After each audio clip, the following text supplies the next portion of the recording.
Under water house. Rajapuram नाम के गांव में चमनलाल नाम का एक आदमी रहता था। वो चोरियां करता था। वो चोरियां करके कमाई हुई संपत्ति को पुलिस की नजर से छुपाकर एक सुरक्षित जगह पर रखना चाहता था। उसके बारे में वो बहुत सोचता रहता है। आखिरकार उसे एक ख्याल आता है। उस गांव में एक बहुत बड़ा तालाब था। वो तालाब गर्मियों के मौसम में सूख जाता था। ये देख उसे एक उपाय सूझता है। एक कतरा भी पानी का अंदर ना जाए, ऐसा एक घर इस तालाब में बनाता हूं और बारिश के मौसम में मेरी कमाई हुई सारी संपत्ति इस घर में लाकर रख देता हूं। किसी को कुछ पता नहीं चलेगा और पुलिस भी मुझे पकड़ नहीं पाएगी। ये ख्याल आते ही वो उस तालाब में एक घर बनाता है और बारिश के मौसम में चमनलाल अपनी कमाई हुई सारी कमाई उस घर में रख देता है। पुलिस आकर चमनलाल के घर की तलाशी लेती है, पर उन्हें घर में कुछ भी नहीं मिलता। वो सर पकड़कर बैठ जाते हैं। सर, मेरे पास क्या है? क्यों आप मुझ पर शक कर रहे हो? हम हमारा कर्तव्य निभा रहे हैं। बस हमें तुम पर शक है। तुम अपने गुजर बसर के लिए क्या करते हो? जी, मेरी 1 एकड़ जमीन है। मैं उसमें खेती करके अपना जीवन गुजर बसर करता हूँ। तुम्हारा खेत कहाँ है? वो गांव के तालाब के पास है सर। मैं खेती का काम करके उस तालाब में नहा धोकर घर वापस आता हूँ बस। मैंने तुम्हारे घर में स्विमिंग ड्रेस देखी है, वो किसकी है? सर, वो मेरे बेटे की है। उसे स्विमिंग का बहुत शौक है। ठीक है चमनलाल, हम चलते हैं। Okay sir. चमनलाल मन ही मन खुश हो रहा था कि पुलिस ने उसे नहीं पकड़ा। लेकिन पुलिस, कांस्टेबल, मुझे इस पर शक है, तुम इस पर नजर रखो। बाद में पुलिस भेष बदलकर चमनलाल पर नजर रखती है। वो तालाब के पास देखते हैं कि कोई क्लू उन्हें नहीं मिलता। लेकिन चमनलाल बहुत देर तक तैरने के बाद कई घंटे दिखाई नहीं देता। वो तालाब में गायब हो जाता है। ये सब पुलिस देख रही थी। पुलिस वालों ने एक नाटक रचा।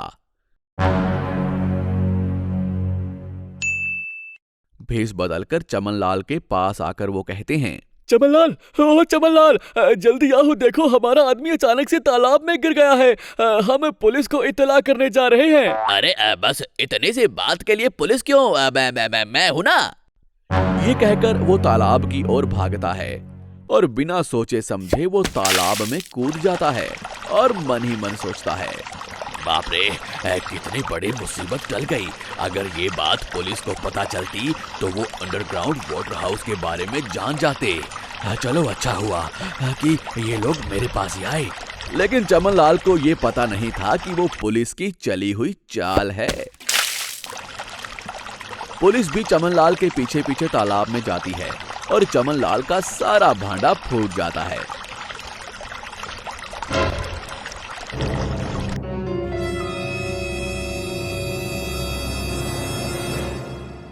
लाल को तालाब से निकालकर उसे अरेस्ट कर लेते हैं।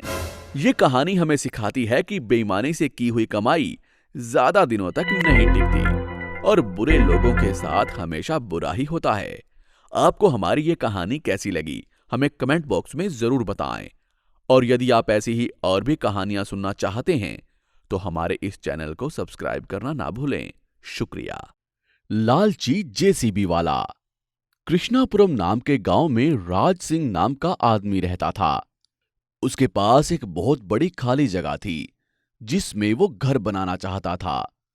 लेकिन उस जगह में बहुत सारे पत्थर और गड्ढे भरे हुए थे। राज सिंह उस जगह को 2 जेसीबी मंगवा कर साफ करना चाहता था।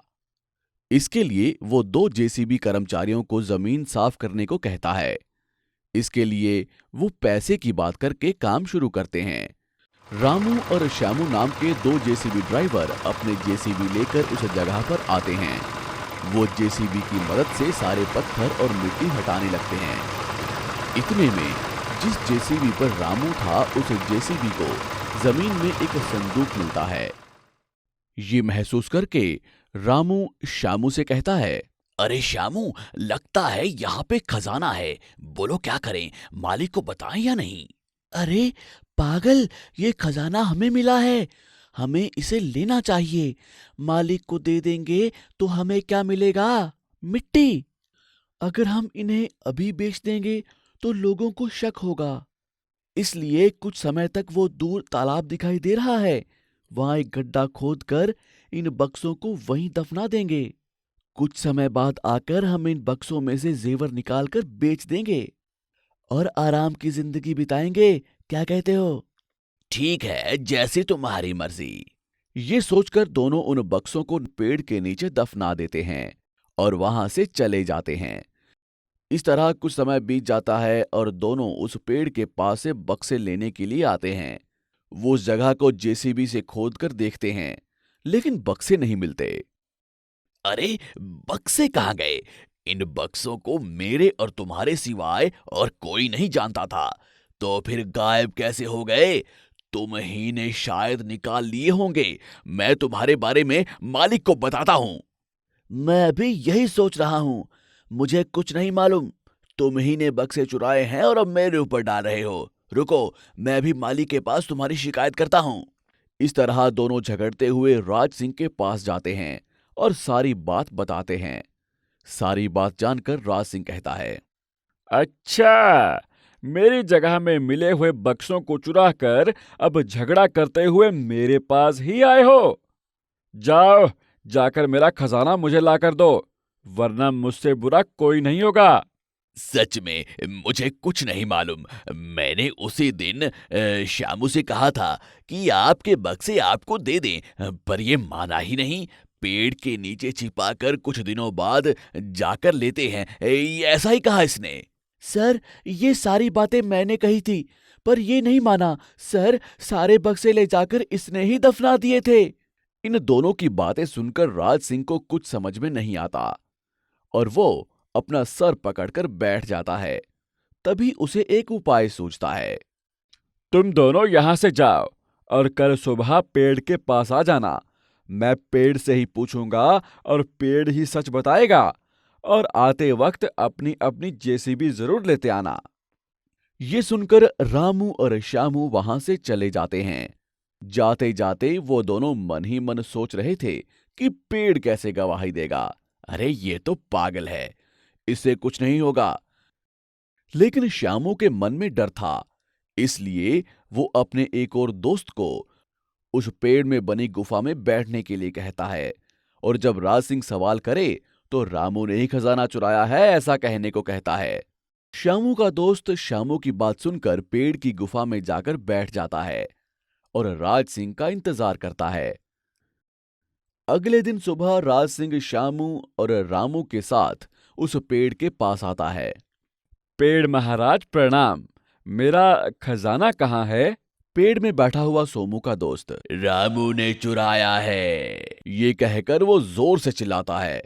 ये सुनकर राज सिंह रामू से कहता है, रामू, तुम जाकर अपना जेसीबी लाकर इस पेड़ को जड़ से उखाड़ दो। ये सुनकर रामू अपना जेसीबी लाकर उस पेड़ को जड़ से निकालने लगता है। इतने में पेड़ के अंदर बैठा सोमू का दोस्त, बचाओ बचाओ बचाओ बचाओ बचाओ बचाओ, ये कहकर वो चिल्लाने लगता है, बचाओ बचाओ बचाओ बचाओ।